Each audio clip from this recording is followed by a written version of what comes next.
दोस्तों, गलगोटिया यूनिवर्सिटी में जिस तरह का मामला सामने आया है वो दरअसल पूरे देश को शर्मसार कर देता है। अब मैडम कह रही थी कि ये रोबोट हमने बनाया है, वो जो कुत्ता था, और इस तरह से पूरे देश का अपमान हुआ है। तो इस ज़माने में कोई किसी से झूठ बोलकर निकल जाए ये तो नामुमकिन वाली बात है। हर आदमी चालाक हो गया है और वो तो पूरा विकसित मुल्क है, आप उसे कैसे बेवकूफ़ बना सकते हैं। चाहिए ये था कि बच्चों को इस तरह की शिक्षा दी जाती वहाँ कि वो खुद रोबोट बनाते, तैयार करते। जैसे कई मदरसों के छात्रों में और बहुत सी यूनिवर्सिटियों में हमने देखा है कि वहाँ बच्चे जो है वो अपनी प्रतिभा का प्रदर्शन करते हुए जिस तरह से एआई का साथ धरकर नए नए जतन और नए नए आविष्कार कर रहे हैं, वो काबिल तारीफ़ है।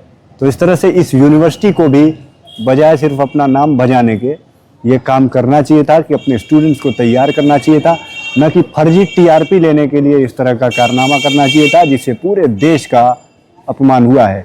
मुझे पर्सनली बहुत तकलीफ़ हुई कि उसके बाद ये सारी पोल पट्टी खुल गई, और खुलना ही था। झूठ कहाँ छुपता है, झूठ के पाँव नहीं होते, वो चलता है, उसकी रफ्तार भले तेज़ होती है लेकिन वो अंत में जाके कहीं ना कहीं ठहर जाता है और सच कछुए की चाल चलते हुए उसके पार निकल जाता है।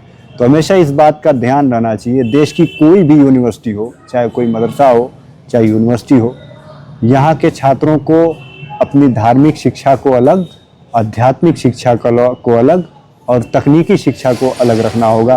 तभी जाकर ये देश तरक्की करेगा। और हाँ, झूठ नहीं बल्कि अपनी प्रतिभा से दिखाना होगा कि आप इस देश के सच्चे नागरिक हैं।